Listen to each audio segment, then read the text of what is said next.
obscure world of parking. We use it every day, but have we really capitalized on the intricacies of our industry? In this podcast, the Parking Network will go behind the scenes and talk to industry professionals about all things parking, from the horizon of evolving technology and even stories of the old days. We hope to encourage and inspire operators and property managers alike to look at parking through a new lens. Hello, everybody, and welcome to the Our Parking Industry podcast. I'm Krista Olien, and I'm here with Leigh Thomas and Clyde Wilson. We have a very special bonus episode for you today. On our podcast, we're in our third season. We have had so many interviewees and delightful conversations, but we've also heard this kind of underlying thing across the industry that we wanted to kind of dive into today. It's a sensitive subject, so buckle up. There's lots of opinions out there, but we are going to discuss Donald Shoup and his book, The High Cost of Free Parking. So his book was published in 2005, just to give a little background. It was based on 40 years of his research. He was a professor at UCLA. He conducted most of his research in the Westwood area. He also had some trips over to Europe where he made connections with the European model of urban planning. He was an urban planning expert, and his most recent update to the information in his book occurred in 2011. There's a new publication from 2018, but not much of the research has been updated. So just laying the foundation there, we've had several people quote some of his statistics in our interviews. We've had lots of people that we've met at parking shows talk about how his research and book have influenced how they approach the industry, resources they try to provide, solutions that they've created and developed based upon his research. And so we wanted to just kind of dive in and share our opinion, our sometimes agreement and sometimes contradictions to what his book means to parking in today's world.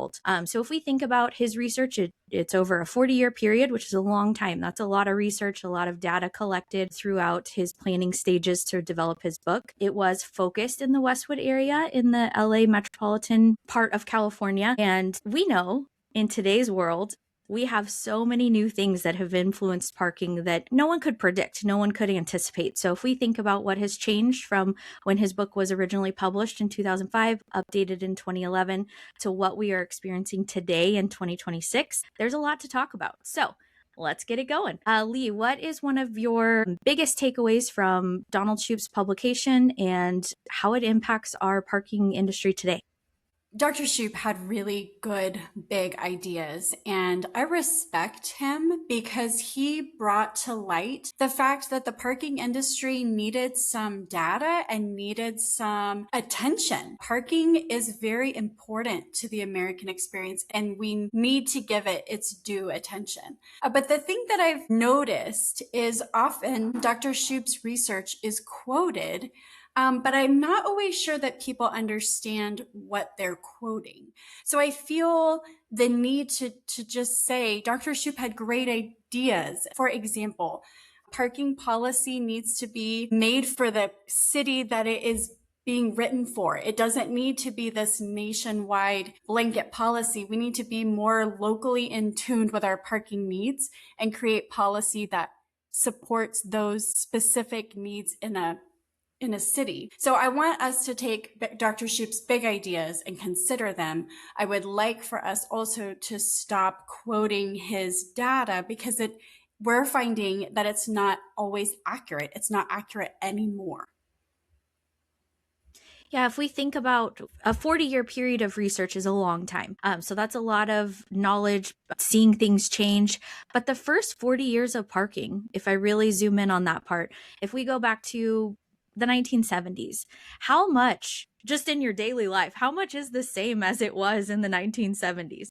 Probably not much. So we need to take that into consideration whenever we think about how we take data and information from that time period or even from 10 years ago and try to apply it to today. It's not always relevant. The biggest things that have happened since his book was published and most recently updated is we've gone from a heavy cash industry, which we've discussed on this podcast many times. That topic comes up a lot, and how that impacted parking and what it did to transform the industry, now paying virtually e-commerce payments, credit card payments, debit card payments, no cash accepted. It's changed dramatically. We've also experienced COVID. That changed the parking industry, whether we like to talk about it or not. There are lasting effects from that time period that impact parking specifically. Technology, license plate recognition, that didn't exist. That we couldn't even fathom that in the 1970s, right? Being able to drive into a parking facility and it recognized the license plate on my car and then charge my credit card without me doing anything. That wasn't even, a twinkle in our eyes, if you will. Clyde, what are some of your biggest takeaways from Donald Shoup's book and how it applies to how we do parking today? Well, I've spent a lot of time looking at Donald Shoup's book, and I remember when the book came out, it was exciting for most of us in the parking business because it was that other tag of legitimacy. This high-level professor had written this 600-page book about us and about our industry and what we do. So it was very exciting to see that happen. And then when you started reading it, you had to go through this time of understanding what he was trying to accomplish with the resources that he had available to then prove a point. And that was difficult for a lot of people to be able to do that. And I think at times it was difficult for me because I read things that I thought were terribly inaccurate. But then when you go back and you look at what he was trying to accomplish with this, he didn't write it with the intention of some tech guy taking it and going, look at this number. But that's what's been happening since the book came out. It's like all of a sudden the tech world comes along 20 years after Professor Shoup writes the book, and people have learned you can take these numbers and go present them to your clients. Your clients aren't going to go back and read the book and find that there was some nuances to those numbers that Professor Shoup put in his book. But this guy's standing here just holding up a number that says, here's what we can do for you. You need to do this. It's happening to your parking, And one of the other things I was going to add to what you said earlier, Krista, about how things have changed. The single biggest change, credit card was a huge change. LPR is a huge change. The other one is the use of those on-street spaces going to Uber, Lyft, and Amazon. And when that book was written, those people didn't exist. So now there's this tremendous need to manage those spaces for a completely different group of people. So Professor Shoup's book comes out that says the high cost of free parking. The purpose of that was it costs a lot of money to build a parking space, and if you don't charge for it, and of course we're in the parking business, so we think everybody should be paying for parking, but the reality is most people don't. Most places don't charge for parking. Your grocery store doesn't charge you to park, but the grocery store in Westwood does. I know because I audited it. So most places don't charge for parking. And Professor Shoup's theory was if you charge for parking, fewer people will drive a car there. But he didn't go the next step and say, you now have to spend the billions of dollars on transportation to be able to get me on a train or a bus to get me over to where I'm going. He wrote a great book. He put a lot of statistics in there, and it's been was enlightening to read the first time I read it, which was right after it came out. It was interesting to read his book and try to understand how did he come up with those numbers and how did he expect them to have an impact over here.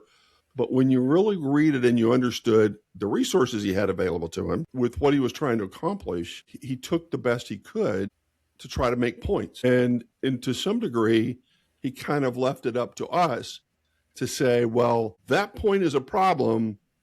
I'm not sure about my numbers. You might want to get your butt out there and count your cars, right? And see what the numbers are. So I'll save my story for me driving around chasing cars later. But to some degree, I had to do that because I had to prove what we were going to talk about years ago.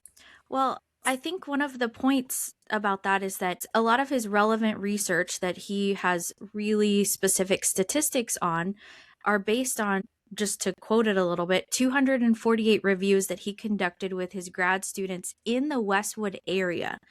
Right. And so that's hyper-focused to a specific area or region or district. And we know that across the nation, every country or every state, every country looks different too, but every state looks different. Every metropolitan area looks different. Every small town looks different. So to take those hyper-focused statistics and try to apply them just blanketly across the nation doesn't really work, and it shouldn't be done, in our opinion. And the feasibility of being able to go out and conduct research, just from Shoup's perspective, conduct research across the country to write statistics that are applicable nationwide or worldwide, it wasn't there. That wasn't a possibility. So I think it's true what you're saying, that he wrote it for a purpose, and maybe his intention wasn't that we take his numbers and apply them nationwide.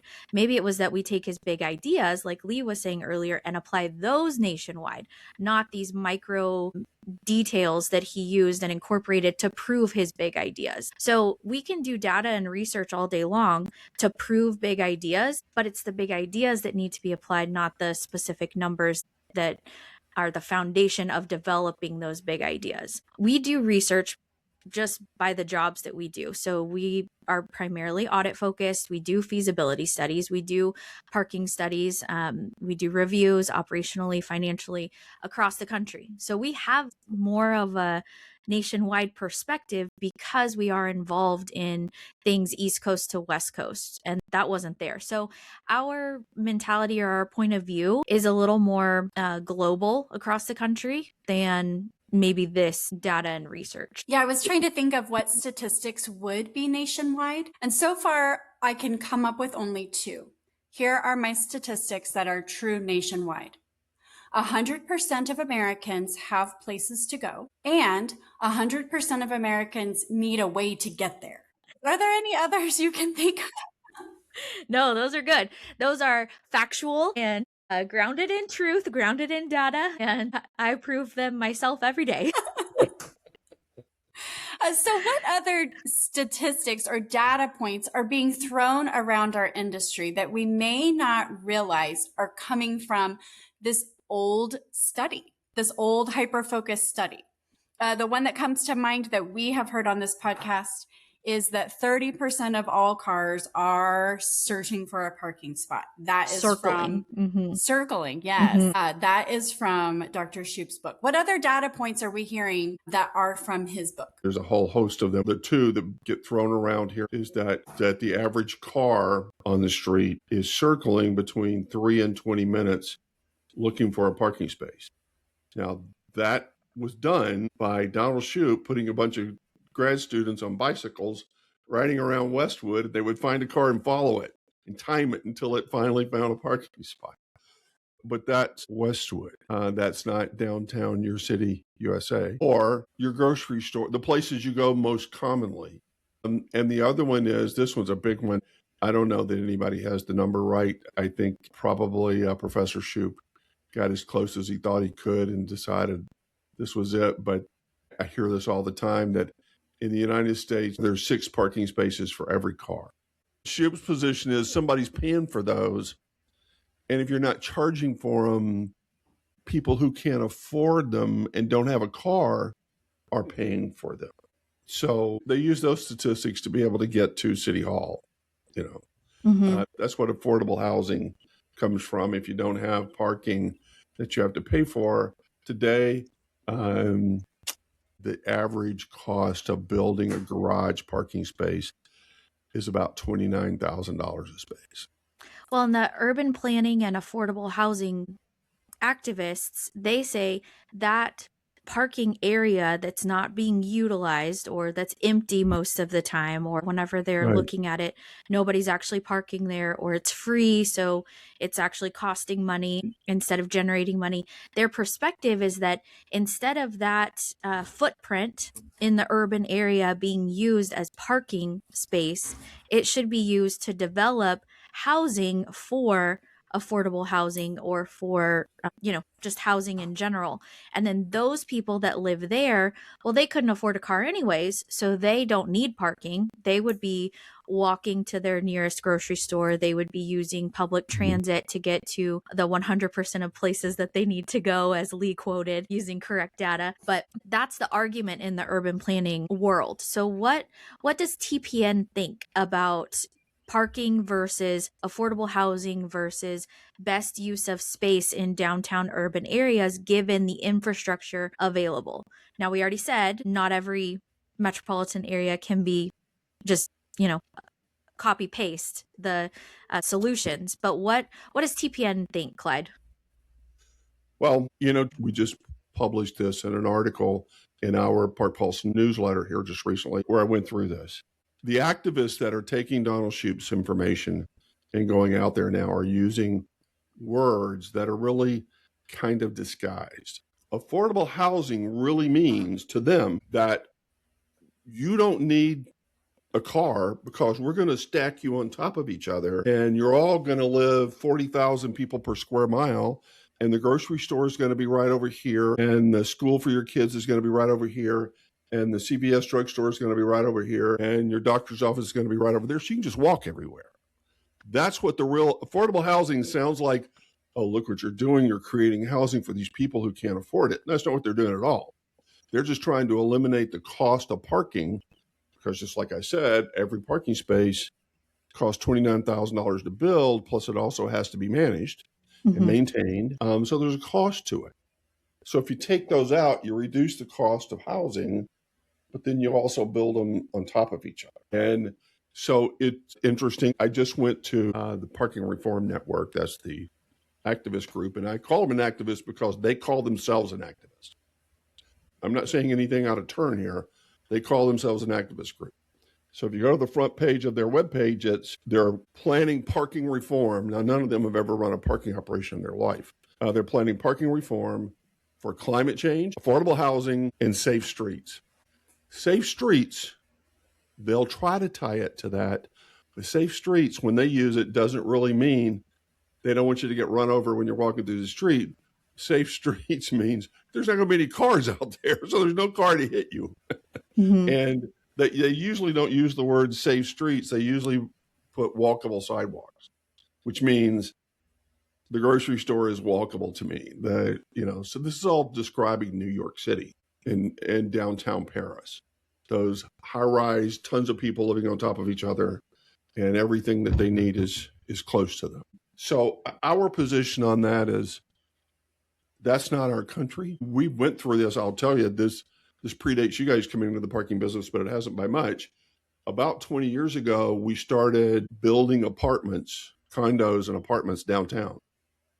And there was this flood of, parking's going to change. There won't need as many parking spaces because all these people, the young people, when they graduate from college, are going to get a job. They're going to come downtown. They're going to live in the high rise and they're going to work down the street and they won't have a car. But they didn't go on to say, and he's going to go out to a bar one night and meet Hotsy Totsy. And in a few months, they're going to be married. And in 6 months, the first screaming was going to come along and they're going to say, we got to move to the suburbs. We can't raise kids down here. That tends to be the cycle, doesn't it?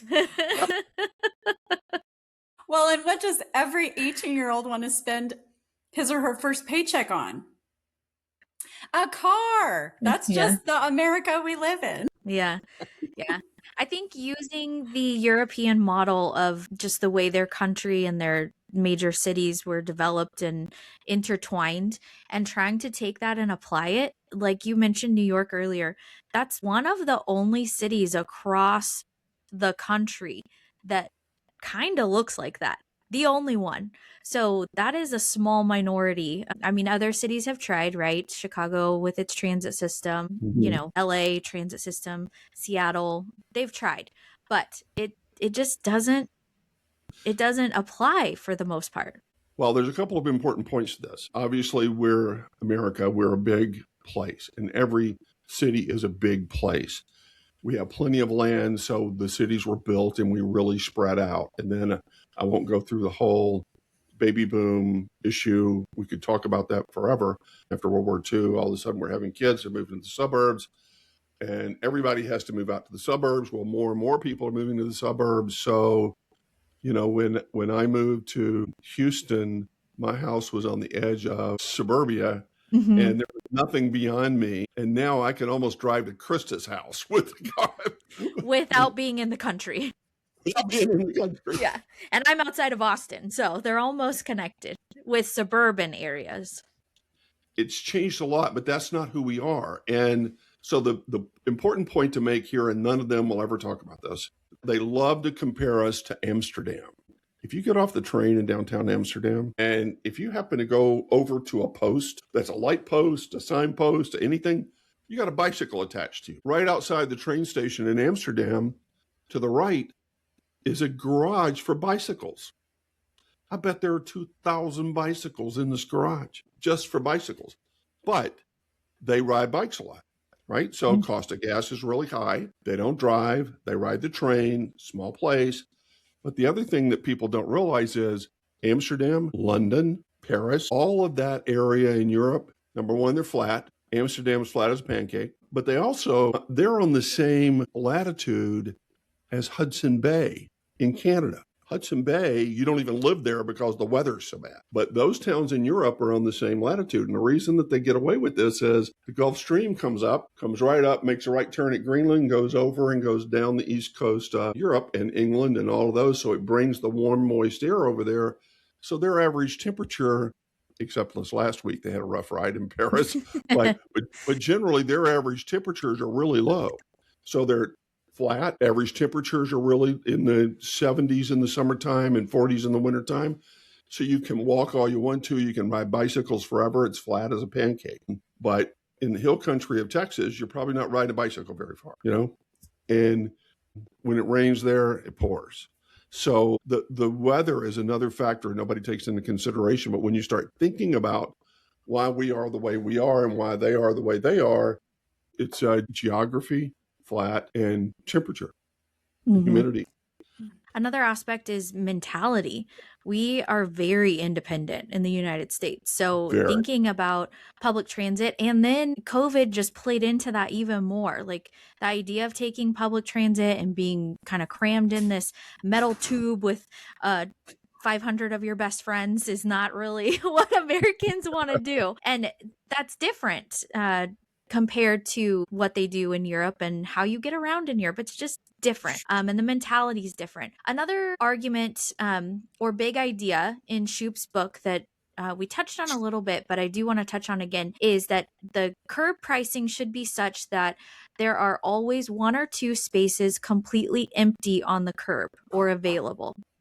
Now, curb management is a whole big topic that I know a lot of municipalities have to deal with every day. And so what does that look like now? We tend to agree with that idea that pricing should be such so that your garage or your curb spaces are never full. You never want a full facility. You never want a full curb. So we tend to agree with that side of that statement.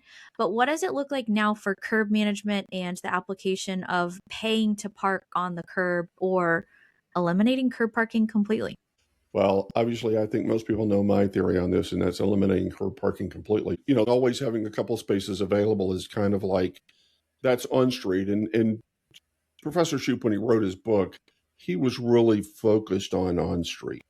He did talk about the other, but he was really focused on street. And it's kind of a really important point when you're trying to look at how to manage that, because there's another issue that on street has in managing it that we don't have. You can't raise the rates on curb unless you go get the city council in it. And now you got all these people in the city council that all have different ideas. And so just trying to manage rates and manage some of the things that you have to manage in municipal parking. Time limits. Yes, it all ends up in front of the city council. You can't change any of that without somebody in city council, fighting you over it. So that's a different story too. The thought is good, the practice is good, and it's just like, I haven't thought about it this way, but probably the greatest thing of Professor Shoup's book was that it put it out there, all of these things we need to think about that we haven't. I remember when the book came out, a lot of that was things that we had never thought about, really. So all of a sudden, these things come to the surface. Giving him credit for, he didn't have a $50 million budget to go run all of these studies all over the country to do this. He took information that he had, some was good, some was bad, and he tried to do the best he could to make points that people managing and building and developing parking had to go back and look at. And the truth is, he did it. Mm-hmm. And I'll give him another piece of tremendous credit here. We talk about all the numbers and how they don't really perfectly apply.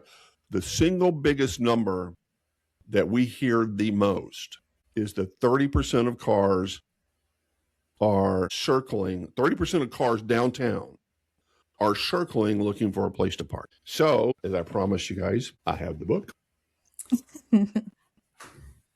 There's the chart. It's on page 290 of the book. Y'all should see Clyde's edition of this book. It is well read and full of sticky notes. Yes. So in his book, he writes conclusion of a century of cruising. That was the section that he put this under. Table 11.5 summarizes the results of 16 studies of cruising in 11 cities. Between 8 and 74% of traffic was searching for parking, and it took between 3.5 and 13.9 minutes to find a curb space. But these studies, and so he was very good. He hit it in here, but all the people that have used this kind of leave this part out.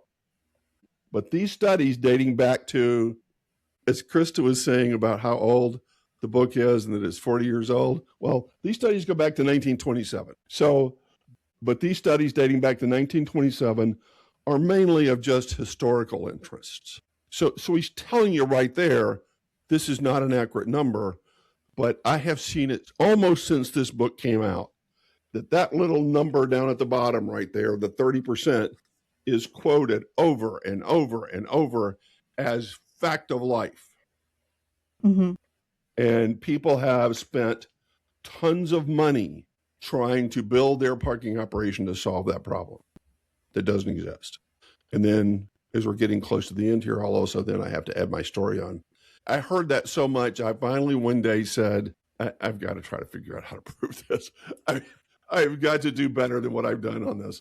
So I was in Los Angeles, and I took my car and went to several places where off of the freeway, it comes down right into the city. So I would park at the bottom of that ramp, exit ramp, cars coming down the ramp into the city, and I'd pull in behind one and follow it to see if they were circling. Every one of them, I don't know, hundreds of cars, every one of them went right to where they were going. They either used that as a way to get off and pass through the city to get over there, or they went to their place of business or wherever they were going and went right there, pulled into a garage or pulled into a street space and parked. Nobody circled. That was Los Angeles. So I did the same thing in Austin and Nashville, pretty much same results. So we did do our research. Which ties to a conversation we have very often here, is that customers are educated for the most part. Is they know where to exit, they know where they're going to park. Yes. And so how are we taking care of our very educated customers who are not circling for 15 minutes? One caveat to that just made me think of is we listed out that LPR technology has changed, payment methods have changed. I no longer print out MapQuest anymore, which that's what I was doing in 2005. I was printing on a piece of paper my MapQuest searches for where I was going, not necessarily to a parking structure, not directly to a parking, but to whatever venue I was venturing to downtown. But the use of applications for mapping to get directions to tell us where we want to go. We map directly to parking now. There's all sorts of apps that are designed to map directly to available parking. And now with the pre-reservation of parking and being able to reserve your space ahead of time, so then it's guaranteed. I put that in air quotes because we know that's not 100% accurate. But, reservation systems, he didn't consider any of that in his research because it didn't exist. So to think about circling now is kind of silly. Who doesn't use a map when they're going to somewhere unfamiliar downtown? I know I do. And I just follow what my phone says, which is what most Americans do, I'm sure. But if you're not using a guidance system to tell you where to go, you already know where you're going. So you're not going to be circling. Right. You're not. And there's a parking space available for you. And, look, the whole premise of this made us think a lot about parking. And I think every parking manager that has read this book with a decent understanding of what they were reading has become a better parking manager for it because it makes you think about a lot of things that are there and parking in a totally different light after you've read through all of Professor Shoup's work. But, the activist groups that have their points, well, they have their points, but that's not the points of, in this country, of most of us. And we just want to find the place we're going to park and go there and park so we can go to our meeting, work, whatever, lunch or whatever it is. And it's our job in the parking business to make sure there's a space for you. Mm-hmm. Our job. So we have to worry about making sure there's a space for you. Cutting spaces is something we need to think long and hard about before we start doing that, because then we run into the problem of, is there a space for me when I get there? Well, maybe I just don't want to go. I'm not going to spend my money there. By trying to adhere to these theories, basically, we begin to cause the problems that the theory is based on already existing. It's so interesting. So I think whenever we step back, if you are reading anything, if you are listening to anything, if you're listening to us, you have to consider the bias that information is being presented from. You have to do your own research, right? That's something we always promote. Here we like to provide knowledge and resources, but also don't just do what we say either. We don't think you should do that, but we hope that it helps you get ideas about things you want to learn more about or that you want to look into and conduct your own research on. Another part of it is that the influence that these types of publications have on how you conduct your daily job, how you do your daily work, can be instrumental in changing what you do if you apply them in the appropriate way. So get all the information you can and then cultivate your own application of that information. So we hope that you enjoyed today's episode. We could probably record 3 episodes or more about this topic, and we appreciate the foundation that Donald Shoup's book laid for the parking industry and how he was really a pioneer for actually collecting data to formulate good opinions about parking in a localized area. And we think that is valuable, and we definitely believe that should be done. So take that information, apply it to what you do, take some of these big ideas that we talked about, read the book for yourself, do a quick Google search and get a summary if you don't want to read 700 pages of parking data. That's outdated, but you can do all this research yourself and find resources, find mentors that can help you. Reach out and we encourage you to take information and use it to develop the way you do your everyday job, because in a small period of time, 3 months, 2 years, you'll see the changes. I think I just want to encourage everyone in parking, whether you're a downtown director or maybe you're an operator at a garage, is think about your market. Who is parking in your space? Why are they there? And then work hard to make sure that there's a space waiting for all of your potential customers. Yeah, can you do a better job of managing that for your clients? I think our parking industry, and I think this is in a large degree to a lot of industries today, but ours seems to be really getting hit with the change of the world. And so the parking managers of today really have to think through, Professor Shoup's book was old, but he came up with a lot of points that you just have to go out today and redo the numbers to get them to where they work for you. And it's especially the city parking people, the on-street group.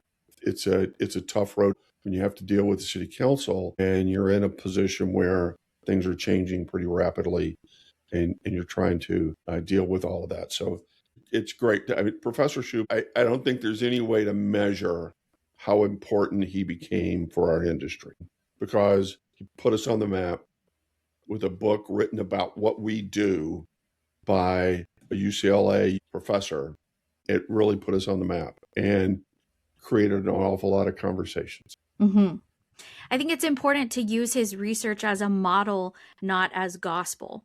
So if we can take his research methodology and use it as a model to apply to my specific, unique involvement in my parking facility or my municipality and use it as a model to develop my own gospel, then that makes sense. And that we believe that's how this book and this resource should be used, and every resource that you come across. So thank you all for being here today and joining us on this episode of the Our Parking Industry podcast. We hope you learned something today and are encouraged, and we hope that you go change the parking industry. We'll see you next time.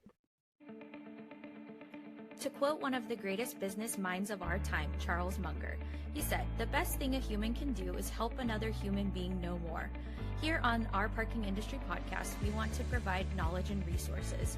If you heard something that sparked your curiosity in today's episode, please reach out on our socials at TPN Consulting.